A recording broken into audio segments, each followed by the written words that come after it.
लालू जी को चिंता है, उसके बाद कौन, उस परिवार में किसको कौन चिंता है। रास्ते को पकड़कर लोग आगे बढ़ाना चाहते हैं। इस पूरे एपिसोड से बीजेपी की धड़कन इसलिए बढ़ सकती है क्योंकि इस बार अगर खेल हुआ तो पटना से लेकर दिल्ली तक की गद्दी पर असर होगा। वैसे कहीं तो ऐसा कुछ लगता नहीं है, लेकिन राजनीति में कब क्या हो जाए कह नहीं सकते। पिछले साल इसी महीने अल्टा पल्टी का खेल हुआ था।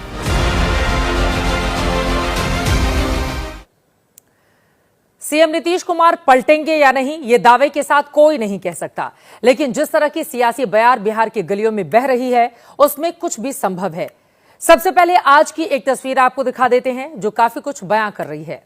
ये तस्वीर राजभवन की है। मौका नए राज्यपाल आरिफ मोहम्मद खान के शपथ ग्रहण समारोह का था। नीतीश कुमार और तेजस्वी यादव इस समारोह में शामिल हुए। जिस तरह से तेजस्वी यादव और नीतीश कुमार इस तस्वीर में मिलते हुए दिखाई दे रहे हैं, उससे बिना कुछ सोचे समझे काफी कुछ देखा जा सकता है। वैसे ये कर्टसी मुलाकात थी, लेकिन राजनीति में तस्वीरें भी कई सवालों के जवाब खुद ब खुद दे देती हैं। इन तस्वीरों को लेकर आरजेडी के समर्थक खासे उत्साहित हैं। अब सवाल यह है कि वाकई में लालू यादव और नीतीश कुमार फिर से साथ आएंगे। असल में स्वार्थ दोनों का है। लालू यादव जहां नीतीश को साथ लेकर उनके कोर वोट बैंक को अपने साथ जोड़ना चाहते हैं ताकि जीत की स्क्रिप्ट लिख पाए, वहीं नीतीश इस वक्त बीजेपी के साथ सीट और सीएम के नाम पर बार्गेन करने की कोशिशों में लगे हुए हैं। नीतीश दबाव की राजनीति पहले भी करते रहे हैं। 2020 में उन्होंने दबाव बनाकर बीजेपी के साथ लगभग बराबर का समझौता कर लिया था।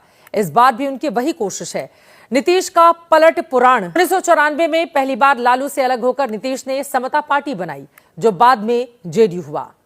1996 में पहली बार नीतीश और बीजेपी का गठबंधन हुआ, जो 2013 तक साथ साथ चला। 2015 में लालू और नीतीश करीब 20 साल के बाद दोस्त बने। 2017 में नीतीश फिर से लालू से दूर हो गए, बीजेपी के साथ वापस चले आए। 2022 में नीतीश कुमार ने फिर से पलटी मारी, फिर बीजेपी का साथ छोड़कर आरजेडी के साथ चले गए। 2024 के जनवरी में फिर पलटे और आरजेडी का साथ छोड़कर बीजेपी के साथ वापस लौट आए। इस वक्त जेडीयू के 2 नेता केंद्र में मंत्री हैं। ऐसे में पलटना बहुत आसान नहीं रहने वाला। जेडीयू के नेता और केंद्र में मंत्री ललन सिंह का कहना है कि वो एनडीए के साथ मजबूती से खड़े हैं। न लालू जी क्या बोलते हैं, लालू जी क्या नहीं बोलते हैं, कि जाके लालू जी से पूछिए। हम लोग एनडीए में हैं और मजबूती से बोलने के लिए आजादी है, फ्रीडम है। तो आजादी है, फ्रीडम है, तो कुछ बोलते रहेंगे। हालांकि इस पूरे एपिसोड ने बीजेपी पर दबाव तो बना ही दिया है। अब से कुछ देर पहले एबीपी न्यूज से बातचीत करते हुए पप्पू यादव ने नीतीश के पलटने का वक्त भी बता दिया है। एकदम आराम से आप देखते चलिए, दही चूड़ा मकर संक्रांति के बाद खेल होता रहता है। अगले साल भी हुआ था, इस बार भी दही चूड़ा और मकर संक्रांति का भाई भाई के बीच चलेगा। दोनों को सुरक्षित रहना है तो गठबंधन यही सेफ है। बीजेपी गठबंधन नीतीश जी के लिए भी सेफ नहीं है, उसके लिए भी। तो फिर वो दिल्ली को भी प्रभावित करेगी। और दिल्ली में जिस तरह से चल रहा है कि इधर नीतीश कुमार अगर वहां से निकलेंगे तो नीतीश कुमार के हाथ बहुत लंबे हैं। नीतीश कुमार फिर और बाकी जगह नहीं छोड़ना चाहेंगे कि हम दिल्ली में छोड़ दें और इधर केवल पलटी मारें। तो ऑब्वियस है कि नायडू हो, चिराग पासवान हो, या उत्तर प्रदेश में अभी हालांकि संभाला गया है, अनुप्रिया पटेल जिस तरह से बगावती तेवर में थी, ओम प्रकाश राजभर, ये तमाम ऐसे लोग जो भारतीय जनता पार्टी की आक्रामक राजनीति से, और ये आक्रामक राजनीति शुरू होती है हरियाणा चुनाव से। हरियाणा चुनाव उन्होंने जीता, फिर महाराष्ट्र चुनाव जीता, और उसके बाद फिर सबको भूल गए। वो एनडीए को फिर उन्होंने तवज्जो देना बंद कर दिया, जबकि यही नरेंद्र मोदी थे जो लोकसभा चुनाव के बाद, चाहे वो नीतीश कुमार हो, नायडू हो, या तमाम अपने एनडीए के दल हो, उनके साथ बड़ी विनम्रता के साथ पेश आ रहे थे। लेकिन जैसे ही उनको लगा कि अब तो हम मजबूत हो गए हैं, उन्होंने फिर वही अहंकार दिखाना शुरू कर दिया। तो इसका असर तो पड़ना ही पड़ना है। आखिरकार आप एनडीए की सरकार चला रहे हैं, आप गठबंधन की सरकार चला रहे हैं। ये आपकी पूर्ण बहुमत की सरकार नहीं है कि आप जो चाहेंगे वो करेंगे। तो नीतीश कुमार अगर बिहार में पलटी मारते हैं तो फिर दिल्ली भी बदलेगी, और दिल्ली बदलेगी तो फिर पूरे देश की सियासत बदलने वाली है। इसलिए कल पर नजर रखनी होगी। और कल अगर अमित शाह कोई बयान नहीं देते हैं नीतीश कुमार के मन मुताबिक, तो फिर इंतजार करना होगा 18 तारीख का कि 18 तारीख को ऊंट किस करवट बैठता है। राजीव जी। जी बिल्कुल, 18 तारीख का इंतजार करना होगा। 18 को एक्चुअली इधर लालू प्रसाद यादव और राहुल गांधी दोनों, लालू यादव की मीटिंग, कार्यकारिणी की बैठक और राहुल गांधी का वहां रहना, इसके बहुत सारे मायने आने वाले समय में हम निकालेंगे और उस पर चर्चा भी करेंगे। इस बीच नीतीश कुमार जब अपनी यात्रा लेकर आज से फिर निकल चुके हैं तो फिर उसके क्या मायने हैं, और सबसे बड़ी चीज कि जो पोस्टर लगाए गए हैं उस पोस्टर में कहीं भी बीजेपी का नामो निशान नहीं है, कोई नेता नहीं है बीजेपी का। और एक पोस्टर ये भी है कि 25 से 30 फिर से नीतीश, जो ये पोस्टर है ये बहुत महत्वपूर्ण है। जरा पंकज जी आपके पास आना चाहता हूं। एक तरफ बीजेपी कहती है, बीजेपी के नेता उप मुख्यमंत्री कहते हैं कि अटल बिहारी वाजपेयी जी की इच्छा थी कि बिहार में बीजेपी का मुख्यमंत्री बने, और दूसरी तरफ यहां अमित शाह भी कह चुके हैं ये बात, और तीसरी बात यहां पर कि नीतीश बाबू उस पद को छोड़ने के लिए तैयार नहीं है। क्या लगता है आपको, आपका नजरिया बहुत इंपॉर्टेंट है समझना, कि क्या बिहार में सब कुछ ठीक चल रहा है? तो पहले मैं थोड़ा सा मणिपुर पे शकील साहब की शायद स्लिप ऑफ टंग थी, तो मैं बता दूं कि एन बीरेन सिंह भी मेतेई हैं, और जिन महिलाओं को नग्न करके घुमाया गया था, इसका वीडियो हुआ था, जो एक फौजी की बीवी है, वो लोग कुकीज हैं।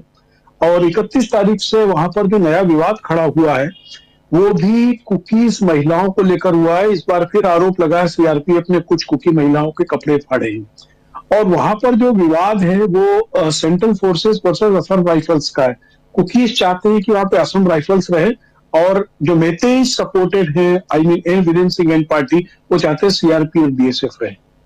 वो एक खैर एक मसला था, मैंने शायद मुझको लगा कि लेकिन सर का तो स्लिप ऑफ टंग था, तो मैं उसको ठीक करूं।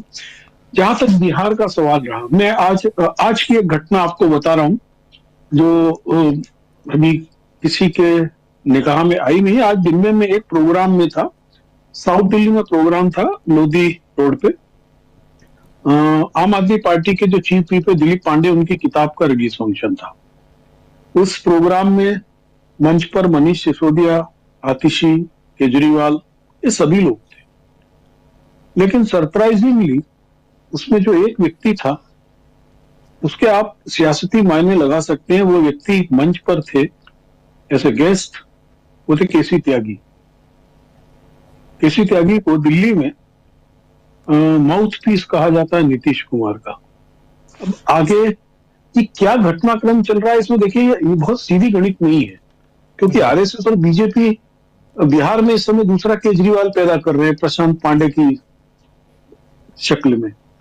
उसकी क्या भूमिका होगी, जेडीयू की क्या भूमिका किस तरीके से तय होगी। देखिए, भारतीय जनता पार्टी को इस लोकसभा चुनाव में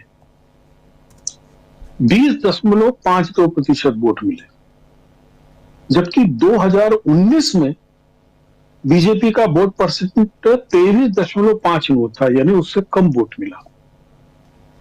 आरजेडी को 2019 में 15.68% वोट मिले थे, और इस लोकसभा चुनाव में सीट की संख्या पे ना जाएं तो आप जानिए कि 22.14% वोट मिले आरजेडी को, और जेडीयू का वोट परसेंट इस बार 18.52 है। यदि इस गणित में थोड़ा भी परमुटेशन कॉम्बिनेशन गड़बड़ाता है, जेडीयू का जो वोट बैंक है, यदि हम जातिगत आधार पर देखें तो बिहार में सबसे बड़ा जातिगत जो बेस है वो अति पिछड़ा वर्ग का, जो लगभग 36% होता है, और जो ओबीसी है 27.13, उसके बाद मुस्लिम सबसे बड़ा डोमिनेटिंग है 17.70। वैसे तो हम देखें तो बिहार में हिंदू 61% है और मुसलमान केवल 14.3% है, लेकिन ओबीसी प्लस मुसलमान वोट बैंक का एक हिस्सा नीतीश कुमार के चेहरे के कारण एनडीए को जाता रहा है। यह बात तय है कि नरेंद्र मोदी सरकार पार्ट 2 में मुस्लिम कम्युनिटी पे जिस तरीके से बहुत बड़े हमले हुए हैं पूरे देश में, उनके धार्मिक स्थलों को लेकर, उनकी मान्यताओं को लेकर, हजरत मोहम्मद साहब को लेकर, कुरान शरीफ को लेकर, और उस सब को लेकर जो विवाद हुए उसमें सरकार की तरफ से बैठे लोग मौन दिखे। उससे मुस्लिम कम्युनिटी शायद ही अब नीतीश कुमार का चेहरा देखकर एनडीए के घटक दल को बीजेपी को वोट दे, और इसका नुकसान आप मान के चलिए कि 18.52% वोट जो जेडीयू के हैं वो सीधे ड्रॉप होंगे। और चूंकि इस बार संविधान, सरकारी नौकरी और तीसरा आरक्षण का मुद्दा अब डोमिनेट कर रहा है वहां पे, जो नीतीश कुमार का वोट बैंक था, जो महिलाओं का खासतौर पर शराबबंदी को लेकर जो आया था, वो भ्रम भी टूट गया है, क्योंकि अब बिहार में शराबबंदी का वो असर नहीं रह गया और वो मुद्दा नहीं रह गया। इस सारे मुद्दों में नीतीश कुमार खुद अपने खेल में फंसे हुए कि मैं किस तरफ जाऊं। और एकनाथ शिंदे का खेल सामने, एकनाथ शिंदे को आखिरी तक तो बोला ही नहीं था कि भाई तुम चेहरा नहीं हो। उनका तो पूरा प्रचार तंत्र ही जो था शिवसेना एकनाथ शिंदे का कि एकनाथ शिंदे चीफ मिनिस्टर बनेंगे, और बाद में उनकी क्या हालत की। और भारतीय जनता पार्टी ने ये पहली बार नहीं किया कि अपने किसी सहयोगी को एंड टाइम पर डिच किया है। उसमें अकाली दल, असम गण परिषद से लेकर बहुत सारे उदाहरण देश में सामने हैं। तो नीतीश कुमार एक राजनीतिक के रूप में जो गहरी समझ रखते हैं और जो गणित मैं आपके सामने आंकड़ों का पेश कर रहा हूं, बिहार आज भी देश का ऐसा राज्य है जहां पर जातिवादी आधार पर वोट बैंक है और वोट उस तरीके से गिरते हैं। तो जी, मेरा भी हाथ देखकर बताओ कि मैं मोहल्ले में चल रहे लूडो टूर्नामेंट को जीत सकता हूं या नहीं। गणित को जानते होंगे, और पिछले लंबे समय से नीतीश कुमार को जिस तरीके से मानसिक रूप से अस्थिर बताने की कोशिश की गई, बहुत सारी जगह पर बीजेपी के नेताओं ने नीतीश कुमार के खिलाफ बोला, बहुत सारी जगह में बिहार में सांप्रदायिक माहौल खराब करने की कोशिश की गई। यह कहा जाता था कि नीतीश कुमार के समय सांप्रदायिक दंगे नहीं हुए, लेकिन पिछले 6 महीने में आप देखो तो कम से कम 10 बार बिहार में सांप्रदायिक तनाव फैलाया गया। तो ये जो चीजें हैं, नीतीश कुमार की स्थिति वही करने लायक है जो कभी कांग्रेस की हो गई थी वहां पर। एक तो जातिगत वोट पे, और दूसरा जो उनका फेस है जिसके कारण लोग वोट देते हैं, वो सब चीजें उनके साथ नहीं रह रही है। तो आने वाले दिनों में मुझे ऐसा लगता है कि नीतीश कुमार का एक पक्ष बदलने की संभावना है। दूसरा चीज है कि भारतीय जनता पार्टी के वास्ते प्लान बी के रूप में प्रशांत किशोर पांडे तैयार बैठे हुए हैं, जो अरविंद केजरीवाल बनने के मूड में वहां पर। लेकिन जो तीसरी चीज है कि जो आज भी शकील साहब ने रैली की है बिहार में, उससे बहुत स्पष्ट है कि कांग्रेस वहां पर बहुत कोशिश कर रही है कि अपने पैर पे खड़े हो, और आरजेडी का जो प्रयास है कि कम से कम कांग्रेस को बढ़ने तो दिया जाए, लेकिन इतना ना बढ़ने दिया जाए कि वो 19 से 20 हो। एक ही कन्फ्लिक्ट में जो हमें जानकारी है कि कांग्रेस अब कई राज्यों में रिस्क लेने की मूड में भी है। वो अपनी बढ़त के आधार पर अब बहुत सारे लोगों से कॉम्प्रोमाइज नहीं करेगी जी। यानी तो आने वाले दिनों में बिहार एक दिलचस्प चुनाव होगा, और उससे पहले दिल्ली के चुनाव में भी इन सब परम्यूटेशन कॉम्बिनेशन का एक बड़ा असर होने वाला है। दिल्ली का चुनाव अभी तक जिस प्रकार से टिकट घोषित हुआ, आज बीजेपी ने भी किए हैं, कम से कम 16 सीटें ऐसी हैं जहां पर सीधा सीधा त्रिकोणीय संघर्ष दिख रहा है। वहां पे कांग्रेस ने एक अच्छी मौजूदगी के लोगों को टिकट दिया है, और इन सबका असर बिहार तक जाएगा। दिल्ली में बड़ी संख्या में बिहारी वोटर्स हैं, और ये एक लंबा चलने वाला खेल नहीं है। मुझे लगता है कि जनवरी में ही इसका पटाक्षेप होगा। जी, जनवरी में, और ये जनवरी का महीना चल रहा है और यहाँ पर बहुत कुछ हो सकता है। हमारे साथ जुड़ गए हैं प्रशांत टंडन जी। प्रशांत जी, आपका स्वागत करता हूँ और सीधे आपके पास ही आना चाहता हूँ, समझना चाहता हूँ आपसे। अब देखिए, दो तीन अपडेट्स हैं। पहला अपडेट ये है कि कल, अभी तक खबर यही है कि कल अमित शाह पटना पहुंच रहे हैं। दूसरा अपडेट कि लालू प्रसाद यादव ने आज शाम को ये घोषणा कर दी, अपने तमाम जो राष्ट्रीय कार्यकारिणी है उसकी बैठक बुला ली है 18 तारीख के लिए, और 18 तारीख को ही राहुल गांधी भी पहुंच रहे हैं। 14 तारीख को दही चूड़ा का आयोजन होता है, आप जानते हैं मकर संक्रांति है, वो आयोजन होता है लालू प्रसाद राबड़ी देवी के घर पर, और उसमें अमूमन नीतीश कुमार जाते हैं। ये है अभी तक अमूमन गए हैं वो, ये इंतज़ार भी रहेगा।